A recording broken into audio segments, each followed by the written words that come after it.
everyone, welcome to my YouTube channel CrackZack Turning Problems into Solutions. This is me Priyasha Das, and today in this video I'll be taking the session 2 on the geometry series. That's the Noob to Pro series. The first session was all comprising basic questions. This session will have a mixture of basic to moderate questions. Well, the major purpose is not to classify the difficulty of the questions, rather is to identify all the different topics from geometry, whether it is circle, parallelograms, triangles, lines and angles, polygons, etc., etc. I'll be picking up questions from all the directions, telling you together instead of just going through the formulas. And I'll tell you one thing, there's a very basic approach of studying. The basic approach of studying as per the books is that you learn a formula, you apply the formula, and you get the answer. And trust me, you would see that when you are following a book like that and doing the questions from there, you would see that when you do a sample or an example question and then move to the real questions, you would find it very easy. But if the same question is asked to you in the mock tests or the real exam, you will be bewildered. Oh my God, what to do, and do all sorts of mistakes possible.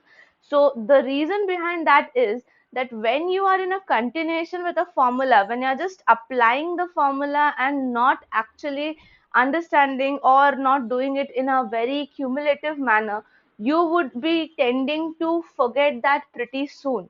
But right now, in this way where we are proceeding, like right now we are actually going through the formulas all mixed up. First I'll give you a question of a circle, then I'll give you a question of a parallelogram, then I'll give you a question back to polygons. So this kind of a mix and match way would help you to retain whatever formulas or concepts you learn. So based on that, see, my motto of course is definitely the fact is that I want you people to learn the way I did, so that I was managing all these things together along with these studies, and I cracked it. So I want you to also do the same. Geometry में ज़्यादा effort नहीं डालना है, क्योंकि formulas जहाँ तक याद करने की बात है वो तो आपको वीकली एक बार चेक करना ही है. मैं भी इंस्टाग्राम पे इसलिए आपको पोस्ट में फॉर्मूलाज दे देती हूँ, ताकि आप लोग जैसे स्क्रॉल करते हुए भी एक बार पढ़ लो फॉर्मूलाज को, तो एक दिन का कोटा पूरा हो जाए. So if you're not following me there, you can follow me on Instagram as well for the quant hacks, quant formulas, verbal ability के questions, verbal ability के hacks, current affairs and much more. मैं सोच रही हूँ कि static GK के भी कुछ points आपको वहाँ बता दूँ. All right, getting started with the questions here now. So we will be starting off with some basic to moderate questions. The first question with which we will be beginning is a circle-based question. So again, the same information that if you have not tried this question already from the PDF attached in the description box, then you can pause this video, try it on your own, and then once you are done, you can replay and see the approach. Approach देखना बहुत जरूरी है यहाँ पर, क्योंकि सिर्फ answer मिलाने से बात नहीं बनती. अप्रोच आप देखिए, कंपेयर कीजिए अपने अप्रोच से. अगर आपको लगता है कि आपका approach is a faster one for you to retain, then please continue with that. And अगर आपको लगता है कि आपने इस क्वेश्चन को बनाने में 2 मिनट्स लगा दिए, बट ये यहाँ पे ये क्वेश्चन मैंने जल्दी बना दिया, तो इस केस में आप उस अप्रोच को थोड़ा से इंस्पायर हो सकते हो. Okay, so starting off with the first question, here you see in this figure above, BA and BC are tangents to the circle at A. So tangent की एक property होती है, tangent की property होती है that वो जिस भी point वो touch करता है उस पे वो 90 डिग्री बनाता है. That's a property of a tangent based on which हम इस question को solve करेंगे. इन्होंने कहा है कि इन्होंने AB का length दे दिया है 28 and इन्होंने OA का लेंथ दे दिया है that is 21. That looks like radius to me. तो radius same रहेगा OA और OC दोनों के लिए. Find the length of OB plus BC. Okay, so यहाँ पर हम दो प्रॉपर्टीज यूज करेंगे, पाइथागोरस थ्योरम यूज करेंगे और इस क्वेश्चन को बनाएंगे. तो हर एक स्टेप खुद में एक क्वेश्चन है, सो प्लीज पे अटेंशन. सबसे पहले हमने ये प्रॉपर्टी तो देख ली कि भाई टैंजेंट जो है वो सर्कल के जिस पॉइंट को टच करता है और निकलता है उस पॉइंट पे वो 90 डिग्री बनाता है. तो अगर वो 90 डिग्री बनाता है तो चलो इन्हें OB चाहिए, राइट. इन्हें OB चाहिए तो हम यहाँ पर एक लाइन बनाते हैं OB की. अब इस लाइन को बनाते हैं मुझे दो राइट एंगल ट्रायंगल्स मिल गए. दो राइट एंगल ट्रायंगल्स कौन से हैं? OAB है और दूसरा है OCB. अब इन दो राइट एंगल ट्रायंगल्स में दो 90 डिग्रीज है, करेक्ट. एक कॉमन साइड है OB, ये भी सही है। अब अगर मैं इसमें पाइथागोरस थ्योरम लगाती हूँ तो पाइथागोरस थ्योरम क्या बोलता है? पाइथागोरस थ्योरम बोलता है कि आपके हाइट या परपेंडिकुलर का स्क्वायर प्लस बेस का square is equals to hypotenuse का स्क्वायर। ये हमारा पाइथागोरस थ्योरम है। So if we apply the Pythagoras theorem here, what will we get? If we apply the Pythagoras theorem here, then we would be getting OA square plus AB square is equals to OA square OB square, isn't it? OA base हो गया, AB मेरा height हो गया, तो OB मेरा hypotenuse हो जाएगा। But मैं यहाँ पे हाइपोटेन्यूस लिख नहीं रही हूँ क्योंकि ये जो हाइपोटेन्यूस है ये हाइपोटेन्यूस OCB के लिए भी इक्वल है, जहाँ पर मैं लिख सकती हूँ फर्दर दैट ये सेम लेंथ, ये जो OB स्क्वायर है ये किसके बराबर है? ये OC square plus CB square के भी बराबर है। दो चीजें सेम चीज को पॉइंट आउट कर रही हैं। So what do you understand from here? You understood from here कि कोई भी दो वैल्यूज जो आपको पता है उसकी हेल्प से आप क्वेश्चन बना सकते हो। जैसे आपको AB और OA की वैल्यू पता है ना, तो आप इसी के हेल्प से क्वेश्चन बना सकते हो। That will be 21 square plus 28 square it's equals to OB square.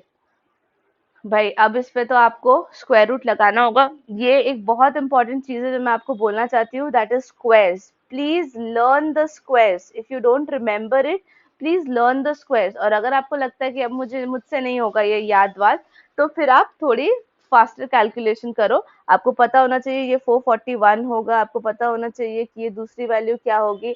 उस तरह से अगर आप पढ़ते हो तो यू वुड रियलाइज कि आपको आपका आंसर बहुत इजीली मिल जाएगा। ठीक है, वरना फिर आपको प्रॉब्लम हो सकती है। सो मेक श्योर कि आप उस प्रॉब्लम में ना फंसो एंड आप आराम से बढ़ो। जैसे अगर आपको इसकी वैल्यू नहीं पता है तो झूठ मूठ का आपको बहुत सारा टाइम लग जाएगा।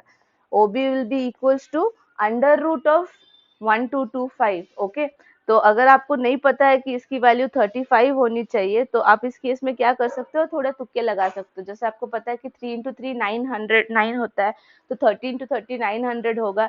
4 इंटू 4 16 होता है, तो 40 इंटू 40 1600 होगा। तो आपका 1225 जो है वो 900 और 1600 के बीच में आता है, तो आप 35 पर एक तुक्का लगा सकते हो क्योंकि 5 into 5 will end in a 5 only. Alright, इस तरह के तुक्के काम करेंगे यहाँ पे। Now once you get the value of OB, हमें जानना है कि value of AB, AB given है, तो BC क्या होगी? राइट, BC की वैल्यू निकालनी। तो यहाँ पर आते हैं प्रॉपर्टी नंबर 2 पे। प्रॉपर्टी नंबर 2 क्या बोलता है? प्रॉपर्टी नंबर 2 बोलता है कि अगर हमारा दो टेंजेंट है जो एक्सटर्नल पॉइंट पे मीट कर रहा है, दैट इज B, तो जो भी दो टेंजेंट्स जब भी वो एक्सटर्नल पॉइंट पे मीट करते हैं तो उनकी लेंथ हो जाती है equal. That's property number 2 which you are learning here. Tangent property कहते हैं इसे। और अगर ये इक्वल है तो BC की वैल्यू 28 सेंटीमीटर पक्का, और इन्होंने क्या पूछा था? OB प्लस BC पूछा था, तो that will B 63 centimetre. That's the answer for the first question. ये मॉडरेट लेवल का क्वेश्चन डेफिनेटली कहा जाएगा क्योंकि इसमें ट्रायंगल्स की दो प्रॉपर्टीज हम यहाँ पे सर्कल्स की दो प्रॉपर्टी हम यहाँ यूज कर रहे हैं, so it's very essential and important. Moving to the second question all. So let's solve the second question. The second question is based on again the circle but a very basic question. एक basic formula के help से ये question बन जाएगा। इन्होंने बताया है that the angle subtended by the arc on the center is 40 degrees and if the area of the sector formed is 68 4 by 9 square centimeters, then find the radius of the circle. तो इसके लिए आपको formula पता होना चाहिए कि अगर मैं रेडियस को ले लूं एज r सेंटीमीटर तो मुझे एरिया कैसे मिलेगा? Area of a sector is basically the angle of the sector. This is a formula, angle of the sector by the total angle into the area, that is pi r square। तो अगर हम इस same formula को यहाँ लगाते हैं तो हमें पता है एंगल 40 डिग्रीज है, टोटल एंगल 360 डिग्री होता है सर्कल का, into 22/7 into r square is equals to, इन्होंने दे रखा है 68 into 4, 68 into 9 plus 4, that would be equals to 616 upon 9। ठीक है, अब इस इक्वेशन को सॉल्व कर सकते हो, आप बहुत प्यार से सॉल्व कर सकते हो, कोई दिक्कत नहीं है। 1/9 मिल जाएगा आपको, 1/9 है यहाँ पे, 22 इंटू 63 हो जाएगा, जिसको आपको उस साइड शिफ्ट करना है, 9 कैंसिल हो जाएगा। You will be getting R square as equals to 196, तो R will come out as 14 centimetre. थोड़ा सा है, छोटा सा है, प्यारा सा है, बट आपको कॉन्सेप्ट और फॉर्मूला पता होना चाहिए। This question is just to tell you about this formula. तो अगर आपको ये फॉर्मूला नहीं पता है तो इसे नोट डाउन कर ले। एंड या one more essential thing, that अगर आपके पास कोई फॉर्मूला बुक या कुछ नहीं है तो आप इन फॉर्मूलाज को नोट डाउन कर सकते हो व्हाइल यू लर्निंग, एंड अपनी एक खुद की फॉर्मूला बुक बना सकते हो। अपनी खुद की फॉर्मूला बुक बनाने का फायदा होगा कि आप उसे रेगुलरली विजिट करोगे और आपने खुद बनाया है तो आप उसके साथ कुछ नोट्स भी लिख सकते हो कि ऐसे ऐसे करके शॉर्टकट है या जो भी। Alright, question number 3. Two circles of radii 9 centimeter and 4 centimeter touch each other externally. Find the length of the direct common tangent drawn to them. Well, direct common tangent का भी एक फॉर्मूला होता है, but क्योंकि ये सिर्फ directly किसी को भी पूछ दिया जाए तो शायद याद ना हो, इसलिए मैं एक डायग्राम की हेल्प से आपको इसे बताना चाहती हूँ। Okay, I'll be making with the help of a diagram. These are two circles and the second circle I'm going to draw will be touching it externally. ठीक है, तो मुझे पता नहीं कि ये सही से इसे बनाएगा या नहीं, बट टच नहीं कर रहा है। It will take some time, देखते हैं टच कराकर। हाँ, ये बना ना, टच कर रहा है। ओके, नाउ ओवर हियर हम लोग क्या करेंगे, हमें पता है कि एक की रेडियस 9 सेंटीमीटर है, एक की 4 सेंटीमीटर है, तो it's not drawn to the scale. ठीक है, so this one is let's say 9 and this one is from the centre, और ऐसे नहीं बनाते, इस तरफ ही बनाते हैं, दूसरे कलर से बनाते हैं। over here is let's say 4, this is 9, this is 4. now इनका क्या बोलना है, इनका बोलना है find the length of the direct common tangent drawn to them, यानी कि what they are asking you to draw is this. okay, अब इसकी लेंथ आप कैसे निकालोगे, तो इसकी लेंथ की एक बढ़िया सी फॉर्मूला है जो आप लोग या तो नोट डाउन कर लो या तो याद कर लो। Distance between the centre square, so distance between the centres का square minus the difference between the radius, difference between radius, that's square 2 and इसका under root. So distance between centres क्या हो जाएगा, 9 प्लस 4 हो जाएगा, easy, whole square, minus difference हो जाएगा 9 minus 4 का whole square, and that's easy to depict, that would be equivalent to 144 and that is 12 centimetre.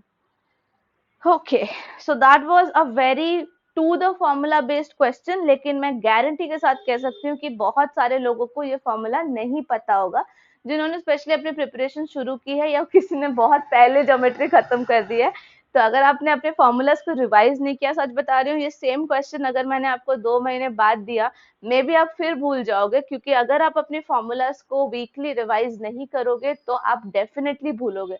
तो मेक इट अ पॉइंट कि हर संडे, हर सैटरडे या कोई भी एक दिन वीक का you actually dedicate 1 hour in just going through the formulas you have already learned.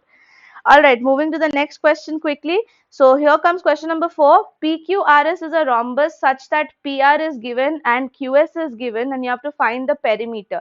PR and QS are the diagonals. अब इस question में बहुत बढ़िया, एक बार इस I think I don't remember exactly which year, but ये question actually cat में आया था एंड इन लोगों ने डायग्राम नहीं दिया था। ठीक है, नंबर्स अलग थे साइड्स के, बट उन्होंने डायग्राम नहीं दिया था, तो that led to a major discussion, I remember, in many online portals, that oh my god ऐसे कैसे कर सकते हैं ये लोग, but they lack some basic mathematical knowledge. और ये नॉलेज बेसिकली मुझे मेरे मॉक क्रिएशन सेशंस के दौरान मिली है। मैंने जितने भी मॉक्स बनाए हैं उस दौरान मुझे कुछ बेसिक एंटिटीज समझाए गए थे, जैसे कि PQRS। अगर किसी भी क्वेश्चन में आपको PQRS लिखा गया है, that means they want you to draw or make the figure in the same order as the name is given, either in a clockwise manner or in a anti-clockwise manner. लेकिन आपको PQRS की naming sides की बिल्कुल उसी तरह से करनी है जिस तरह से ऑर्डर में लिखा हुआ है. अगर आप नेमिंग उस तरह से करोगे तो definitely you will land up with a figure like this, जहां पर PR and QS will be the diagonals not the side. आप अपने मर्जी से P और Q को साथ में रखो, लाइक P और Q को साथ में रखने की जगह P और R को अगल बगल रखोगे तब डायग्राम गलत बनेगा ही और क्वेश्चन भी सही नहीं बनेगा. एंड ये काफी अंडरस्टूड भी है कि दो साइड्स रोम्बस के अलग नहीं हो सकते. Rhombus has all the sides equal, right? So quite understood ना कि ये जो दो साइड्स 24 और 32 दिए हुए हैं वो साइड्स तो नहीं हो सकते, डायगोनल्स की लेंथ जरूर अलग हो सकती है रोम्बस में. So starting of with the real question here कि अगर मुझे डायगोनल्स का लेंथ गिवन है तो मैं इस इंफॉर्मेशन की हेल्प से अपना साइड कैसे निकालूं, और एक बार साइड निकल गया तो इंटू 4 करके पेरीमीटर निकालना है, ये तो सबको पता है. तो इसमें लगेगी property number 1 that diagonals bisect each other at right angles. यहाँ पे बना भी हुआ है, राइट एंगल तो बना हुआ है, बट ये प्रॉपर्टी नहीं बताई गई है that they bisect each other, यानी PO एंड OR सेम है and SO and OQ same है. ठीक है, सेम लेंथ है. अगर ये सेम लेंथ है तो मैं इन्हें हाफ हाफ कर सकती हूँ, राइट? मैं लिख सकती हूँ इस चीज को कि SO जो है वो OQ के बराबर है, और वो किसके बराबर हो जाएगा, वो 12 सेंटीमीटर हो जाएगा. That will be half of the length of 24 centimetre. Similarly PR के केस में मैं लिख सकती हूँ PO is equals to OR and that will be half of 32, that is 16 centimetre. Perfect. Now अब हम लगाएंगे इस पे राइट एंगल ट्रायंगल की प्रॉपर्टी. और राइट एंगल ट्रायंगल की प्रॉपर्टी से अगर कोई भी एक राइट एंगल ट्रायंगल ले लो, आप इसे ले लेते हैं हम लोग राइट एंगल ट्रायंगल के नाम पे. तो अगर मैं इस साइड को ले लूं तो ये मेरा हाइपोटेन्यूस है जो मुझे चाहिए. और एक बार मुझे मेरा हाइपोटेन्यूस यानी मेरा साइड मिल गया, उसके बाद मैं धन धनाधन क्वेश्चन बना दूंगी. कैसे बनाऊंगी अब इसे मैं? बहुत इजी है. SR is equals to under root of 12 का स्क्वायर प्लस 16 का स्क्वायर, तो दैट्स 144. ओके, एंड 16 का भी स्क्वायर कर लेना. You will get a total of 400 का under root and that would be equals to SR equals to 20 centimetre. एक बार आपको साइड 20 सेंटीमीटर मिल गया तो पेरीमीटर सिर्फ इंटू 4 हो जाएगा क्योंकि सारे साइड्स बराबर होते हैं, and that gives you the final answer as 80 centimetre. काफी इजी क्वेश्चन है, provided you just need to know the fact कि जो रोम्बस के डायगोनल्स हैं वो आपस में एक दूसरे को 90 डिग्री पे बाइसेक्ट करते हैं. Bisecting is the property you need to know for solving this question. और एक बार आपको ये पता चल गया तब राइट एंगल ट्रायंगल की प्रॉपर्टी लगा के क्वेश्चन बना सकते हो. That's very very simple. Question number 5 quickly चलते हैं. In a parallelogram ABCD the angle bisectors of A and B intersect at P. तो इस क्वेश्चन की खासियत क्या है? इस क्वेश्चन की खासियत है कि हम लोग एंगल बाइसेक्टर्स के बारे में पढ़ रहे हैं. मुझे इन्होंने एंगल ABP के लिए लाइन लाइक ABP का एंगल निकालने बोला है. देखो ये कोइंसिडेंस है कि आपको जो लगा वो आंसर रह गया, लेकिन कभी भी फिगर देखकर ये अज्यूम मत कर लेना कि ये 90 डिग्री है. ठीक है, they might not draw it to scale. Alright, so answer जो भी हो, बट इस तरह फिगर को देख के हम ये डिसाइड नहीं करते. चलो, तो सबसे पहले शुरू करते हैं एंगल बाइसेक्टर से. एंगल बाइसेक्टर का मतलब होता है that this angle and this angle are equal, this and this are equal, this and this are equal. all right, two angle bisectors है. and parallelogram की एक और प्रॉपर्टी है जिसकी हेल्प से हम इस क्वेश्चन को सॉल्व करेंगे. वो प्रॉपर्टी है adjacent angles are supplementary. adjacent angles are supplementary. Supplementary means the sum of these angles is 180 degree and adjacent means next to each other. देखो इंग्लिश का काफी इंपॉर्टेंट रोल है, हाँ मैथ्स में भी. adjacent मतलब next to each other, that means A and B are next to each other. तो angle A and angle B जो है वो दोनों मिलकर 180 डिग्री का सम बनाएंगे. एंड मुझे पता है कि जो एंगल बाइसेक्टर मुझे मिल रहा है, that angle bisector is half of angle A plus half of angle B. तो अगर दोनों को एग्जैक्टली हाफ कर दूं तो वो 180 का हाफ हो जाएगा, that will be equals to 90 degree. Okay, अब आप इस क्वेश्चन को पैरेललोग्राम से हटाकर सिर्फ एक ट्रायंगल की तरह देखो एंड लो कि इन ट्रायंगल ABP आपको क्या देखने को मिल रहा है. आपको दो एंगल्स गिवन है. कौन से दो एंगल गिवन है? एंगल ए बाई 2 गिवन है plus angle B by 2 given है, प्लस आपको क्या नहीं गिवन है is the question. What is the question? Angle A P B नहीं गिवन है. किसी भी ट्रायंगल का रूल होता है that sum of all the three angle should be equals to 180 degree. मुझे ऑलरेडी पता है कि इस चीज की वैल्यू 90 डिग्री है, तो दैट मीन्स अगर मैं सिर्फ एंगल ए बी पी निकालना चाहूँ तो that will be equals to 180 minus 90, that's core 90 degree. Easy question, very very easy question. Provided two properties should be known to us. Angle bisector का मतलब पता होना चाहिए, that's half of the angle, and bisector का मतलब भी half होता है, ठीक है. And दूसरी property है that adjacent angles of the parallelogram are supplementary. Okay, moving to the sixth question. Now this is a question directly from the polygons chapter. Polygon का एक formula लगा के इस question को हमें करना है. First is in a hexagon. Hexagon means 6 sides. देखो हर वर्ड से कोई इंफॉर्मेशन निकालो. हेक्सागन मतलब 6 साइड्स हो गया. One of the interior angles is 100 degrees. Okay, one of the interior angles. Hexagon है, 6 साइड्स है, तो 6 एंगल्स होंगे और 6 एंगल्स में से एक एंगल 100 डिग्री है, बच गए 5 angles.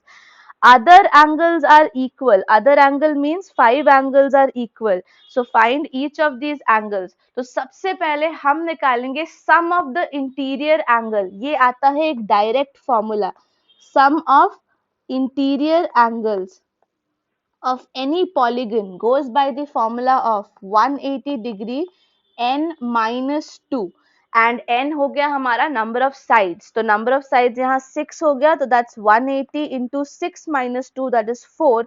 That's equivalent to 720 degrees. अब सारे इसके बोलने का मतलब है कि एक हेक्सागन में, सपोज एक हेक्सागन इमेजिन करो, that's a hexagon you have.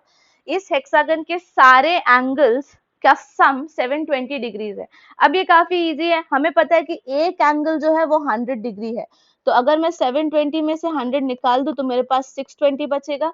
And इस 620 को मुझे इक्वली 5 रिमेनिंग एंगल्स में डिवाइड करना है. Wow, I hope you all get this exam, you get this in the examination also. अब मैं 620 को 5 से डिवाइड कर दूंगी तो मेरी वैल्यू आ जाएगी 124 डिग्रीज. यानी हर दूसरा एंगल 124 डिग्रीज का होगा, to accommodate the information given in the question. That's all. So first thing we learned here was sum of the interior angles of any polygon is 180 degree into n minus 2, where n is the number of sides, and once one of the angles is given, you subtract that and remaining को equally divide करना है. Okay, moving to the seventh question. Again a very basic and a direct question for you all, but जैसा कि मैंने कहा था कि generally लोगों को इस तरह के बेसिक फॉर्मूलाज याद नहीं होते, तो वो आप इस वीडियो में याद करोगे.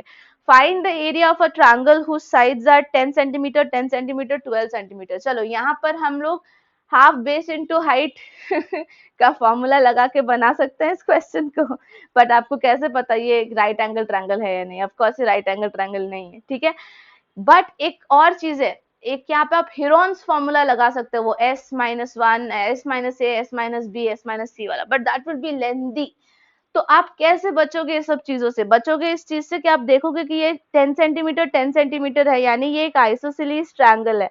एक आइसोसेलेस ट्रायंगल का अलग से फॉर्मूला आता है. If you don't know that, please note it right now. It's b into under root 4a square minus b square divided by 4. Well, b here stands for the base angle which is not equal, base side which is not equal. So base side which is not equal is 12, and you have to just multiply it with the square root of 4 into 10 square minus 12 square whole divided by 4. Solve कर लोगे अच्छे से, वो आपके ऊपर है, तो वो आपको 48 स्क्वायर सेंटीमीटर देगा. अ direct answer for question number 7. इस क्वेश्चन नंबर 7 को देने का सिर्फ यही मतलब था कि आप आइडेंटिफाई कर पाओ कि आप कहाँ पर आइसोसेलेस ट्रायंगल के लिए एरिया निकाल रहे हो, कहाँ पे राइट एंगल के लिए निकाल रहे हो, कहाँ पे सिंपल स्केलीन ट्रायंगल के लिए निकाल रहे हो. एंड अगर आइसोसेलेस के लिए निकाल रहे हो तो that's the formula. Okay, you need to note it down. Very easy. Question number 8 now. Again a very easy question, but it has a very important, interesting point to it. ठीक है. Question number 9 बहुत धमाकेदार होने वाला है, तो be ready for it.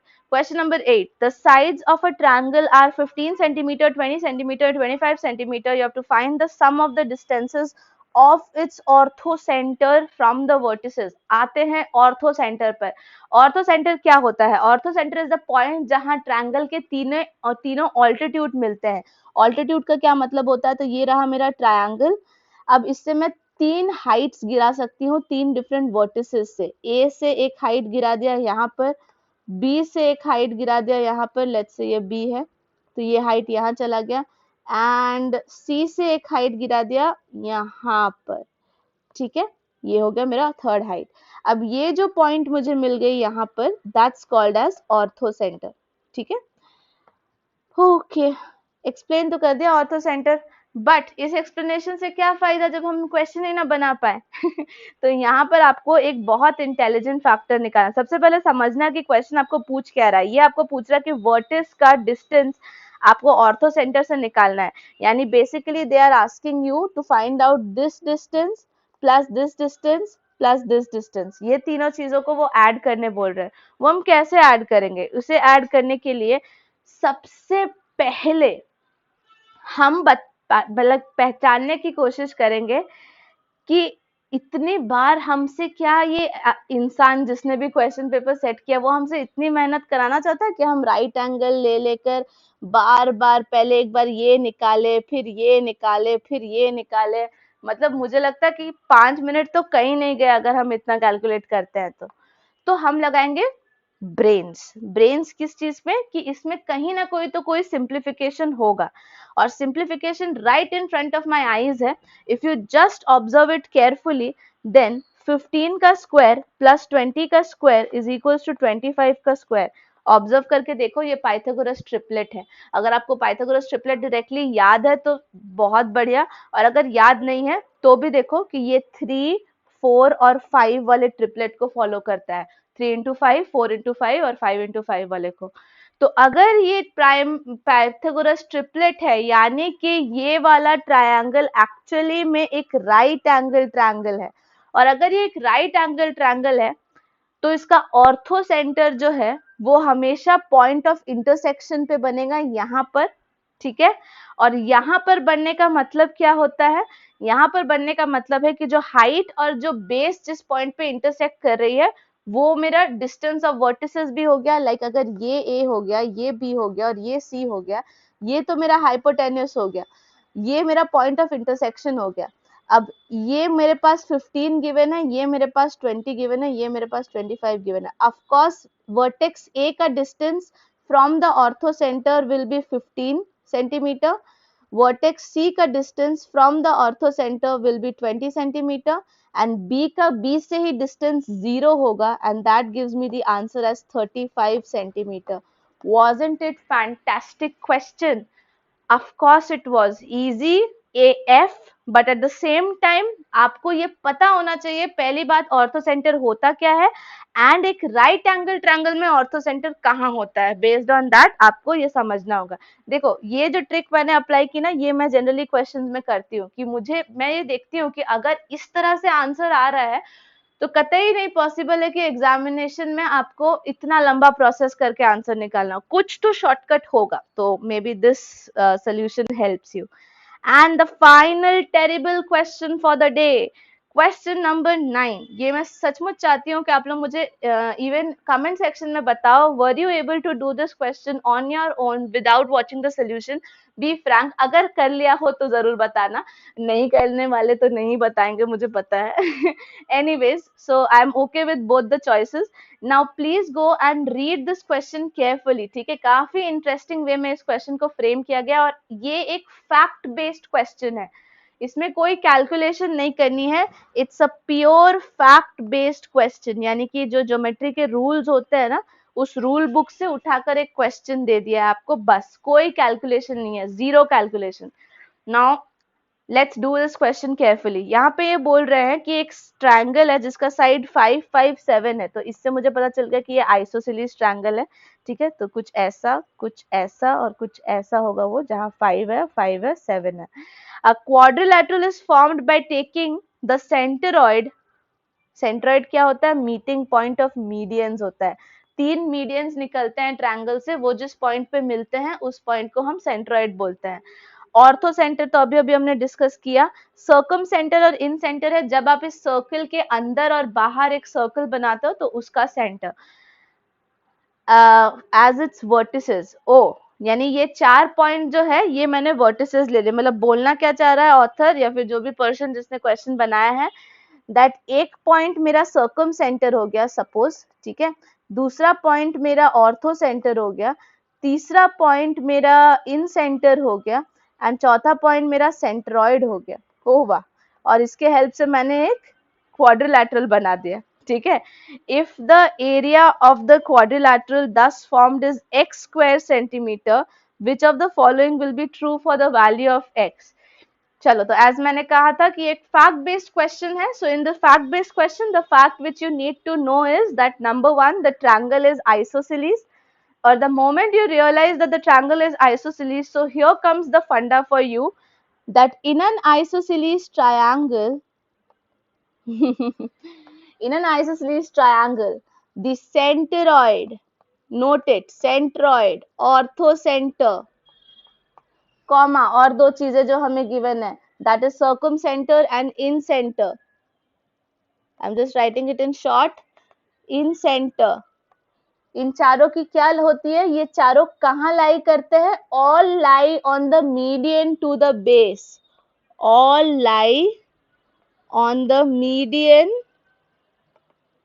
To the base, यानी कि अगर मैं ये 7 को अपना बेस मानूं तो दे आर सेइंग कि ये मेरा मीडियन है और इस रेड लाइन पर सारे पॉइंट्स लाई करेंगे। लेट्स से एक पॉइंट लाई करेगा यहाँ, एक यहाँ, एक यहाँ, एक यहाँ, ठीक है। अब अगर सारे मीडियन पे लाई करते हैं तो यहाँ आती है property, the property called as collinear points. Collinear points are the points lying on the same line. And अगर सारे कोलिनियर पॉइंट्स हो गए तो क्या मैं इससे एक क्लोज्ड फिगर बना सकती हूँ? ऑफ कोर्स नॉट, क्योंकि वो तो एक ही लाइन पे आ गए ना सारे पॉइंट्स, और एक ही लाइन पर आ गए तो उन दोनों के बीच का डिस्टेंस कैसे मिलेगा मुझे? ऐसा डिस्टेंस नहीं मिल सकता। तो कोलिनियर पॉइंट से कोई भी क्वाड्रिलैटरल क्या कोई भी पॉलीगन फॉर्म नहीं हो सकता।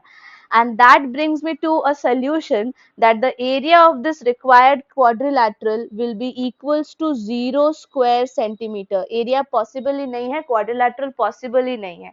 तो now I'll go back in the options and check this sign.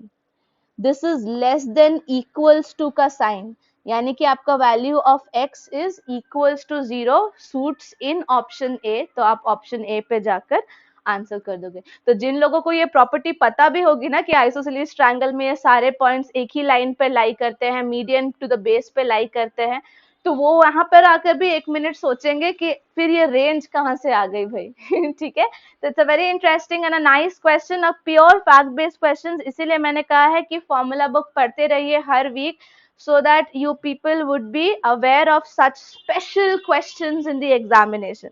And that was all for this video guys. If you like this, तो आपको तो पता ही है क्या करना है, like करना है, comment करके बताना है, and if you are new to this channel then subscribe तो जरूर से कर लेना है। I'll be up with more such videos like this, not just on geometry but on other series as well. Until then you have to take care of yourself and keep practicing hard. आप कर सकते हो। Thank you so much.